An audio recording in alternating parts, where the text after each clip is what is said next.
아멘. 하나님 말씀은 창세기 44장 14절부터 마지막 34절까지입니다. 창세기 44장 14절에서 34절까지. 유다와 그의 형제들이 요셉의 집에 이르니 요셉이 아직 그곳에 있는지라 그의 앞에서 땅에 엎드리니 요셉이 그들에게 이르되 너희가 어찌하여 이런 일을 행하였느냐? 나 같은 사람이 점을 잘 치는 줄을 너희는 알지 못하였느냐? 유다가 말하되 우리가 내 주께 무슨 말을 하오리이까? 무슨 설명을 하오리이까? 우리가 어떻게 우리의 정직함을 나타내리이까?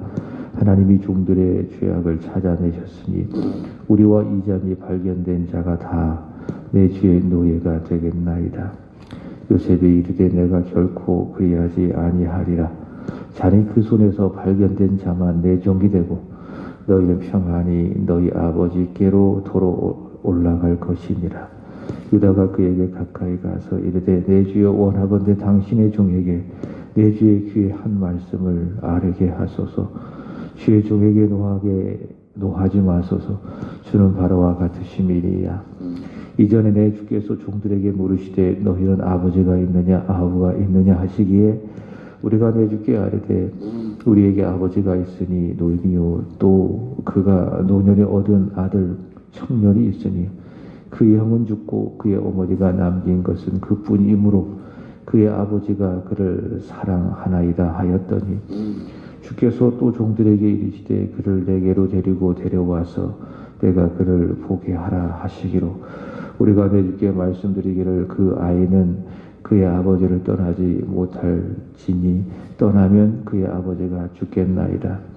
주께서 또 주의 종들에게 말씀하시되 너희 막내 아우가 너희와 함께 내려오지 아니하면 너희가 다시 내 얼굴을 보지 못하리라 하시기로 우리가 주의 종 우리 아버지에게로 도로 올라가서 내 주의 말씀을 그에게 아뢰었나이다. 그 후에 우리 아버지가 다시 가서 곡물을 조금 사오라 하시기로 우리가 이르되 우리가 내려갈 수 없나이다. 우리 막내 아우가 함께 가면 내려가려니와 막내 아우가 우리와 함께 가지 아니하면 그 사람의 얼굴을 볼 수 없음이니이다. 주의 종 우리 아버지가 우리에게 이르되 너희도 알거니와 내 아내가 내게 두 아들을 낳았으나 하나는 내게서 나갔으므로 내가 말하기를 틀림없이 찢겨 죽었다 하고 내가 지금까지 그를 보지 못하거늘 너희가 이 아이도 내게서 데려가려 하니 만일 재해가 그 몸에 미치면 나의 흰머리를 슬퍼하며 수월로 내려가게 하리라 하니 아버지의 생명과 아이의 생명이 서로 하나로 묶여 있거늘 이제 내가 주의 종 우리 아버지에게로 돌아갈 때에 아이가 우리와 함께 가지 아니하면 아버지가 아이의 없음을 보고 죽으리니 이같이 되면 종들이 주의 종 우리 아버지가 흰 머리로 슬퍼하며 수월로 내려가게 함이니이다. 주의 종이 내 아버지에게 아이를 담보하기를 내가 이를 아버지께로 데리고 돌아오지 아니하면 영영이 아버지께 죄 짐을 지리라 하였사오니 이제 주의 종으로 그 아이를 대신하여 머물러 있어 내 주의 종이 되게 하시고 그 아이는 그의 형제들과 함께 올려보내소서. 그 아이가 나와 함께 가지 아니하면 내가 어찌 내 아버지에게로 올라갈 수 있으리이까? 두렵건대 재해가 내 아버지에게 미침을 보리이다. 아멘. 오늘 우리가 읽을 말씀은 창세기 44장, 마가복음 14장, 욥기 10장, 그리고 로마서 14장입니다. 오늘 말씀의 큰 주제는 헌신입니다. 헌신. 읽은 본문은 창세기 44장인데요. 이 말씀에는 유다의 헌신이 나와 있습니다. 어제 읽은 말씀은 창세기 43장이죠. 유다가 아버지 야곱을 향하여서 자신이 담보가 되어서라도 반드시 애굽에 내려가서 그 사람 요셉과 담판을 지어서 베냐민도 돌려보내고 형제들도 되돌아오고 양식도 가져오겠다고 이야기했습니다. 그의 야곱이 결단을 하죠. 전능하신 하나님께 맡겨드리는 믿음의 결단. 그래서 아들들을 축복하며 한 말, 여호와께서 그 사람 앞에서 너희에게 은혜를 베푸사 베냐민과 다른 형제들을 보내주시기를 바란다. 내가 자식을 잃게 되면 이르리로다. 이렇게 하나님께 맡겨드리며 결단을 합니다. 이 결단을 들은 유다도 이제 그 책임이 더욱더 무거워지죠. 그리고 애굽으로 돌아가서 그리고 요셉을 만나게 됩니다. 창세기 44장은 유다와 그 형제들이 드디어 요셉 앞에 섰습니다. 요셉과의 두 번째의 만남이죠. 요셉은 형제들을 잘 대우합니다. 잘 먹이고 편안하게 쉴 수 있도록. 그리고 그들에게 마지막 시험을 합니다. 그들에게 양식을 주면서 종을 시켜서 그들의 짐에 돌을 넣게 하고 특별히 베냐민의 짐에는 은잔을 몰래 넣게 합니다. 이것은 요셉의 시험이죠. 형들을 향한 요셉의 시험입니다. 그 이유가 있습니다. 21년 전에 자신을 미워하고 애굽의 종으로 넘길 때처럼 이 형제들이 행동을 할 것인가? 아니면 지난날의 모든 죄를 하나님 앞에서 회개하고 또 이런 상황이 닥쳐왔을 때에 회개하게 될 것인가? 이것을 알아보기 위해서 요셉은 이런 시험을 하는 겁니다. 결론부터 말한다면 후자죠. 전자가 아니라 후자. 이 형제들은 변했다. 정직하게 변했다. 진실하게 변했다. 21년 전에 요셉에게 행했던 그 죄악을, 그리고 요셉이 죽었다고 아버지를 속였던 그 죄를 회개했다라고 하는 겁니다. 그들은 과거의 죄를 그렇게 회개합니다. 그 증거가 유다입니다. 유다. 형제들의 대표 유다의 이 헌신을 보면 형제들은 과거에 요셉에게 저질렀던 죄악을 회개하고 또 아버지를 요셉이 죽었다고 속였던 그 죄도 정직하게 하나님 앞에 회개한 것을 볼 수 있습니다. 유다는 우리가 읽었던 19절부터 32절까지 지금까지 발생한 사건을 진실하고 솔직하게 요셉에게 이야기합니다. 아버지의 이야기도 하고 또 베냐민의 이야기도 하고 또 요셉이 죽었다라는 이야기도 하고 요셉 앞에서 요셉의 이야기를 하는 거죠. 왜냐하면 그들은 요셉의 정체를 모르니까. 그리고 유다는 요셉에게 자비를 간구하는데 33절입니다. 이제 주의 종으로 그 아이를 대신하여 머물러 있어 내 주의 종이 되게 하시고 그 아이는 그 형제들과 함께 올려 보내소서. 자신이 형제들을 대표하고 또 베냐민을 대신하여서 담보가 되어져서 애굽에 머물 것이니 형제들을 보내주세요. 그리고 베냐민을 보내주세요. 그렇게 자비를 구하며 요셉에게 간청하는 겁니다. 이것이 무엇입니까? 유다의 헌신이죠. 유다가 자신을 버려 헌신하겠으니 베냐민도 보내주시고 그 형제들도 보내주십시오. 만약 베냐민이 돌아가지 않는다면 그 아이와 아버지의 생명이 하나로 묶여 있기 때문에 아버지는 더 이상 살 수 없을 것입니다. 이러니 제가 애굽에 머물겠습니다. 베냐민을 보내주세요. 그렇게 간절히 간청합니다. 특별히 자기가 대신해서 책임을 지고 벌을 받겠으니 대신 형제들을 살려달라라고 하는 유다의 간청, 이걸 대속이라고 이야기합니다. 이 대속의 개념이 바로 이 처음 유다의 간청을 통해서 나타나 있습니다. 그러니까 내가 죄를 지었어요. 그래서 내가 잘못해서 내가 벌을 받아야 되는데 나 대신 누군가가 내 죄를 받고 내 잘못을 감당하고 벌을 받거나 죽는 걸 뭐라고 이야기한다? 대속이라고 이야기한다. 이 대속의 개념을 유다가 지금 말하고 있습니다. 이게 최초입니다.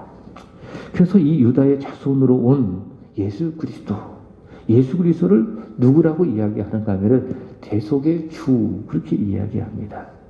여러분, 나는 하나님 앞에서 죄인입니다. 죄를 지어서 죄인이 아니라 죄인으로 태어나 죄인인 거죠. 그러니까 속도 그렇고 겉도 그렇고 겉과서 처음부터 끝까지 머리부터 발끝까지 우리는 다 죄입니다. 죄인 하나님 앞에서 죄인. 그래서 죄를 끊임없이 짓습니다. 죄를 끊임없이 생산해내는 공장과 같은 존재가 우리입니다. 그래서 하나님은 그 죄인인 우리를 향하여 진노하셔야 합니다. 왜 공의 하나님이시니까. 그리고 심판하셔야 합니다. 그러나 하나님께서는 그런 공의의 하나님이시며 동시에 자비의 하나님, 은혜의 하나님, 사랑의 하나님이시기 때문에 그 죄로 인해서 내가 받아야 될 하나님의 진노와 심판을 나에게 내리지 아니하시고 나를 대신해서 누구에게? 예수 그리스도에게 그 진노와 심판을 내리신 겁니다. 그래서 예수 그리스도께서 나를 대신하여 고난을 받으시고 채찍에 맞으시고 고통과 고난을 당하시고 십자가에서 죽으셨어요. 그래서 예수를 누구라고 이야기하는다면 내 대속의 주, 나를 대신하여 고난 받으시고 십자가에서 죽으신 대속의 주, 이렇게 말씀하는 겁니다. 자신이 형제를 대표하여 대신하여 담보가 되겠다. 자기가 대신 벌을 받겠다. 이것이 바로 대속의 개념이고, 이렇게 말하는 유다, 이 유다의 헌신을 창세기 44장은 보여주고 있습니다. 마가복음 14장에는 헌신하는 한 여인이 등장을 하죠. 마가복음 14장 3절 이하의 말씀을 보시면은 그 여인은 예수님의 머리에 향유를 붓습니다. 그 향유를 부은 그 향유의 값인데요, 300데나리온이라고 말씀하고 있습니다. 이 300데나리온은요, 당시 노동자가 하루 일을 하면 받을 수 있는 그 품삯이 1데나리온입니다. 그럼 300데나리온이라고 하는 것은 노동자가 1년을 일해야 벌 수 있는 그런 돈이죠. 그러니까 약 3천만 원 가량의 오늘날 화폐 가치로 환산한다면 그 정도의 아주 값비싼 가치를 가지고 있는 그 향유를 예수님의 머리에 아낌없이 부어드립니다. 그 예수님은 누구신가? 자기가 향유를 부어드리는 그 예수님은 누구신가? 고난의 예수님이죠. 대속의 예수 그리스도시죠. 나를 위해서, 나를 대신하여서 십자가에서 고난을 받으시고 죽으실 그 예수님, 그 예수님의 머리에 값비싼 향유를 아낌없이 부어드립니다. 이 여인이 예수님께 부어드린 것은요, 단순히 향유가 아닙니다. 자기 자신을 부어드리는 겁니다. 그러니까 향유를 통해서 자기 자신을 예수 그리스도에게 다 드리는 거예요. 이게 뭡니까? 이 여인의 헌신. 우리가 예배 드리는 것도 마찬가지죠. 이 시간을 주님 앞에 드리는 것은 어떤 의미가 있는가 하면 나를 하나님 앞에 드리는 겁니다. 그래서 예배는 헌신이에요. 우리가 하나님 앞에 물질을 드리는 것도 마찬가지예요. 물질은요, 교회에 드리는 것이 아닙니다. 목사에게 드리는 게 아닙니다. 헌금은 누구에게 드리는 겁니까? 하나님께 드리는 겁니다. 나를 담아서 나를 하나님께 드리는 겁니다. 그게 헌금이에요. 하나님 앞에서 나를 드리는 것, 그것이 바로 헌신이다. 이 여인이 향유를 예수님께 부어드린 것은 자신을 예수님께 아낌없이 부어드린 겁니다. 나를 위하여, 나를 대신하여 고난받으시고 십자가에 죽으신 그 예수님께 나를 드립니다. 이 여인의 헌신, 바로 향유를 부은 것이죠. 그러나 이렇게 마가복음 14장에 보시면은 예수님께 자신을 드려 헌신하는 사람이 있지만은, 잘 들어보세요, 배신하는 사람도 있습니다. 헌신하는 사람이 있고 반대로 배신하는 사람도 있다. 누굽니까? 예수님의 제자죠. 가룟 유다죠. 그런 헌신하는 이 여인을 책망을 합니다. 왜 저렇게 값비싼 향유를 낭비하는가? 그 여인을 책망을 합니다. 그리고 은 30에 예수님을 넘겨 배신을 하죠. 예수님은 그에게 말씀하셨습니다. 마가복음 14장 21절, 인자는 기록된 대로 가거니와 인자를 파는 그 사람에게 화가 있으리로다. 그 사람은 차라리 나지 아니었더라면 자기에게 좋을 뻔하였느니라. 가룟 유다를 향하여 예수님 안타까운 마음을 그렇게 표현하고 계십니다. 동시에요, 가룟 유다의 이 배신 정도는 아니라 할지라도 주님 앞에서 주님을 모른다고 부인했던 베드로도 소개합니다. 그러니까 배신하고는 약간 차원은 틀리지만은 그러나 또 결은 같은 면이 있습니다. 그게 뭡니까? 베드로의 부인이죠. 자신은 절대로 주님을 버리지 않겠다고. 다른 제자들이 다 주님을 버린다 할지라도 나는 절대 주님을 버리지 않겠습니다. 그렇게 각오했던, 그렇게 맹세했던 베드로가 결국 어떻게 됩니까? 마가복음 14장 66절 이하의 말씀을 보시면은 요종 앞에서 주님을 알지 못한다고 3번을 부인하죠. 특별히 마지막 3번째 마가복음 14장 71절에 보시면은 베드로가 예수님을 부인할 때 저주했어요. 저주하고 맹세하여 나는 예수님을 알지 못한다. 이렇게 부인을 했습니다. 여러분 그렇습니다. 문제 앞에서, 위기 앞에서 이 상황이, 이 일이 내게 이익이 될 것인가 아니면 해로울 것인가, 이 기로 앞에서 유다처럼 한 여인처럼 보세요. 위기 앞에서, 문제 앞에서 내가 손해인가 이익인가 라고 하는 이 상황 속에서 두 사람이 나오는 거예요. 첫 번째로는 44장, 창세기 44장에 나오는 유다처럼, 그리고 14장에 나오는 마가복음 이 한 여인처럼 헌신하는 사람이 있어요.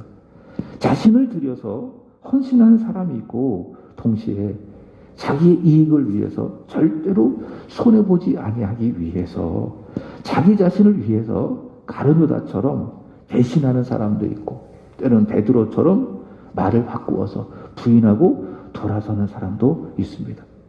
그러니까 두 사람이 존재하는 거예요. 오늘 성경 말씀에 보시면 헌신하는 사람 아니면 배신하는 사람. 우리는 나의 이익과 나의 안전을 위해서 배신하는 사람이 되어서는 안 됩니다. 주님을, 나를 버려서라도 끝까지 주님 앞에 주를 위해서 헌신하는 그런 사람이 되어야 합니다. 그 이유가 있습니다. 예수님께서 우리를 위해서 헌신하셨기 때문에 그래요. 배신할 수밖에 없는, 배반할 수밖에 없는, 부인할 수밖에 없는 이 못난 죄인을 위해서 그리스도 예수께서 자신을 버리는 헌신을 하셨기 때문에, 그 헌신을 위해서 예수께서 간절히 기도하는 모습을 보여주셨잖아요. 그게 마가복음 14장 32절 이하의 말씀입니다. 겟세마네 동산에서 예수님께서 간절히 들이셨죠. 땀이 핏방울이 되기까지 간절히 기도하셨죠. 그 기도가 어떤 기도입니까? 주님, 헌신하겠습니다. 나를 십자가에 드려 저 죄인들을 위해서 헌신하겠습니다. 그 기도예요. 비록 예수님의 마음이 어떤 마음이었습니까? 심히 괴롭고 고민하여 죽게 될 만큼 고통스러웠지만은 예수님 결국에는 헌신의 길을 가시기로 기도합니다. 그 기도가 무엇인가? 마가복음 14장 36절 아빠, 아버지요, 아버지는 모든 것이 가능하오니 이 잔을 내게서 옮기시옵소서.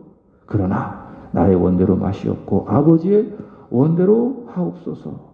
이 예수님의 기도, 죄인이 나를 위해서 고난의 길을 가시겠다, 십자가에서 자신을 드리시겠다, 헌신하겠다, 헌신의 기도예요.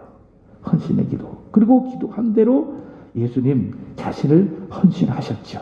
십자가에서 자신을 하나님 앞에 드리심으로 말미암아 나를 위해서, 나를 대신하여서 대속주가 되셨습니다.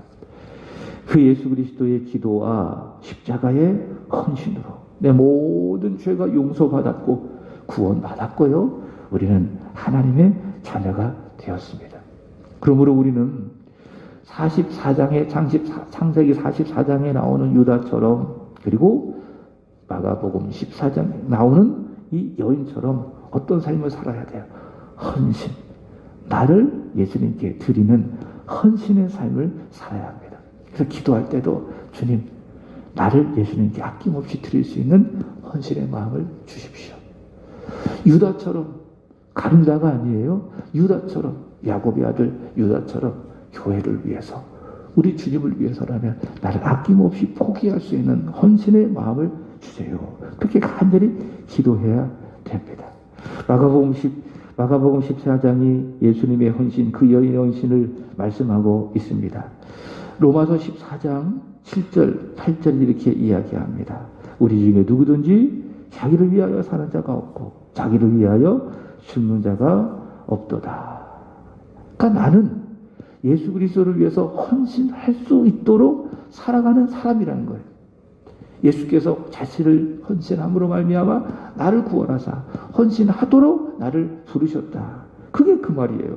누구든지 자기를 위하여 사는 자가 없다. 자기를 위하여 죽는 자가 없다. 그러므로 우리도 주를 위해서 헌신의 삶을 살아야 된다. 그게 뭐예요? 그 유명한 말씀이죠. 로마서 14장 8절. 우리가 살아도 주를 위해서 살고 죽어도 주를 위하여 죽나니 그러므로 사나 죽으나 우리가 주의 것이로다. 내가 없는 거죠. 오직 나를 죽게 드리는 나만 존재하는 것이죠. 그래서 살아도 주를 위해서 살아야 하고 죽어도 주를 위해서 죽어야 된다. 헌신의 삶을 기꺼이 우리는 살아내야 된다. 그 말을 바울은 하고 있습니다.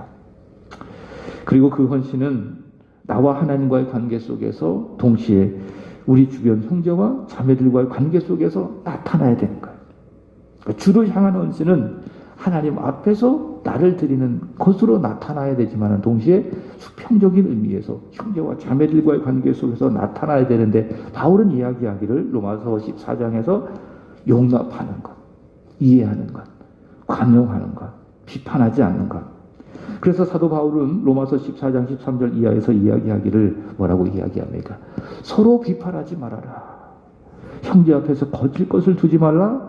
그리스도를 대신하여 죽으신 형제를 네가 망하게 하지 말아라. 그렇게 말씀하고 있습니다. 욥기 10장에는 욥의 헌신을 보여주고 있습니다. 욥의 헌신.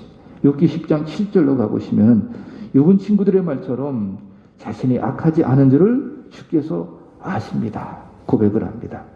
그리고 욥기 10장 15절 만약 자신이 악하다면 자신에게 화가 있을 것이라고 이야기합니다. 그럼에도 불구하고 왜 주께서 자신에게 이런 힘든 고난을 주셨는지 자신은 이해하지도 못하고 감당할 수도 없으니 그저 나에게 이 고난을 주신 하나님, 이해할 수 없지만 이 고난을 내게 허락하신 하나님, 그리고 하나님의 주권에 따르겠다고 헌신합니다. 그러니까 이해할 수 없지만 복종하는 것, 이해할 수 없지만 하나님의 주권을 인정하고 그 주권을 따라가는 것, 이게 뭐예요? 이게 헌신이에요. 이게 욥의 헌신이에요. 헌신을 하나님 앞에 말하고 있습니다. 그렇습니다. 헌신이란 창세기 44장의 유다처럼 그리고 한 여인처럼 자신을 주 앞에 드리는 것이 헌신이고 형제와 자매들을 용납하고 관용하고 비판하지 않고 품어주고 축복하는 것이 헌신이며 욥처럼 지금 내 눈앞에 일어난 모든 일들이 때로는 이해가 되지 않는다 할지라도 감당하기 어려워도 그럼에도 불구하고 하나님 살아계신다. 하나님 역사하신다. 하나님은 문제보다 크시다. 하나님은 내 생각보다 크시다. 그 하나님을 믿으며 그 하나님의 절대 주권에 복종하며 하나님을 따르는 것, 그것도 무엇이다? 그것이 바로 헌신이다. 이렇게 말할 수 있습니다. 말씀을 마칩니다. 복음, 하나님의 아들 예수 그리스도의 복음, 그것이 무엇인가? 예수님 나를 위해서 헌신하셨습니다. 나를 위해서 헌신하기 위해서 예수님께서 이 세상에 사람이 되어 오신 겁니다. 그게 하나님의 아들 예수 그리스도의 복음이에요. 마가복음 1장 1절에 나온 예수님 나를 위해서 헌신하셨다. 나를 위해서 나를 대신하여 대속주로서 십자가에서 고난을 받으시고 죽으셨다. 그 결과 우리는 가룟유다처럼 베드로처럼 배신할 수 있는 그런 죄인 중에 죄인이지만은 그러나 이제 우리는 그 예수를 믿음으로 그 헌신의 그리스도 예수를 믿음으로 말미암아 우리는 헌신하는 자가 되었다. 그렇죠? 그렇기 때문에 우리는 헌신의 삶을 살아가야 합니다. 아낌없이 하나님 앞에 나를 드리며 시간도 드리고 내 마음도 드리고 내를 따라 물질도 드리면서 하나님 앞에 헌신의 삶을 살아가야 합니다. 또 하나님께 절대 순종하며 살아가는 이런 헌신이 있는 저와 여러분의 인생 오늘 하루 되기를 주의 이름으로 축복합니다. 기도하겠습니다. 하나님 아버지, 오늘도 귀한 말씀을 통하여 이 새벽에 은혜 주셔서 감사합니다. 예수 그리스도께서 우리의 대속주이신 그리스도 예수께서 고난을 받으시고 십자가에 죽으심으로 자신을 드려 헌신하였나이다. 그 헌신을 위해서 예수님 겟세마네 동산에서 간절히 기도하셨습니다. 헌신의 주 예수 그리스도를 통하여 대신할 수 있는 연약한 우리, 죄악된 우리가 이제는 헌신할 수 있는 자가 되었나이다. 하나님, 야곱의 아들 유다처럼, 그리고 예수님을 위하여 향유를 아낌없이 부어드린 하나님, 오늘의 여인처럼, 그리고 하나님의 절대 주권에 복종하는 욥과 같이 하나님 앞에 헌신하는 삶을 살아가게 하여 주시옵소서. 부족함이 없도록 헌신할 수 있는 믿음 주시고 은혜 주시고 날마다 힘 주시기를 원합니다. 오늘도 간절히 하나님의 말씀을 붙들고 기도할 때에 하나님 앞에 헌신의 삶을 살 수 있게 해달라고, 형제와 자매들을 아낌없이 사랑할 수 있게 해달라고, 헌신할 수 있게 해달라고 기도하는 오늘 이 새벽이 되게 하여 주옵소서. 나의 마음을 감찰하시는 하나님, 오늘도 진실하게 하나님 앞에 간구하게 싸우니 하나님, 우리에게 가까이 다가와 주시고 우리의 기도를 들으시고 선하게 하나님의 때에 최고의 좋은 곳으로 응답하여 주시기를 원합니다. 하나님, 오늘은 오구역을 위하여 기도드립니다. 원로 목사님, 사모님, 이정열 권사님, 이종태 목사님, 기련숙 사모님, 이기쁨, 이은청, 길호연 손영솜 집사님, 김윤신 권사님, 최영재 이성희 부부, 최훈유 축복해 주시기를 원합니다. 그리스도 예수의 십자가에서 주시는 헌신으로 믿음으로 구원의 은혜를 받은 믿음의 지체들입니다. 성령 충만하게 하여 주옵소서. 마음을 다하고 목숨을 다하고 뜻을 다하여 하나님을 사랑하는 사람들, 그리고 이웃을 내 몸처럼 사랑하는 믿음의 지체들이 되게 하여 주시옵소서. 성령으로 충만하게 하시고 영과 육의 강건함을 주시기를 원합니다. 특별히 원로 목사님 마음에 하나님의 큰 위로를 부어 주시기를 원합니다. 일평생 예수 사랑하고 일평생 예수 믿고 일평생 성도들에게 예수 전했사오니 이제는 더 예수로 충만하게 하시고 예수로 감사하며 예수로 만족한 삶을 살아가시는 귀하신 목사님이 되게 하여 주시옵소서. 예수로 말미암아 난 그 믿음으로 어려움도 이기고 세상도 이기며 승리하는 귀한 목사님이 되게 하시고, 이 새벽에 일찍 오셔서 하나님 앞에 간절히 드리는 기도가 하나님 앞에 속히 응답이 되게 하여 주시옵소서. 주님 앞에 드려지는 김혜영 권사님의 1000번째 오늘도 귀하게 여겨주시고 받아주시기를 원하며, 주님 거룩한 소망대로 이 귀한 재물이 세한교회의 부흥의 씨앗이 되게 하여 주시고, 권사님이 운영하시고 경영하시는 사업토에도 하나님 부흥의 씨앗이 되게 하여 주시옵소서. 우리 새벽에 기도하시는 집사님, 권사님의 마음속에도 하나님 나라가 임하게 하여 주시고 주님 앞에 헌신하겠다고 간절히 기도하고 응답받는 은혜의 시간이 되게 하여 주옵소서. 새벽에 도우시는 하나님의 손길을 경험하는 이 시간이 되게 하여 주옵소서. 감사합니다. 오늘 밤 있을 금요 기도에도 우리 하나님이 주관하여 주시기를 원하며 예수 그리스도의 이름으로 기도합나이다. 아멘. 하늘에 계신 우리 아버지여, 거룩히 여김을 받으시오며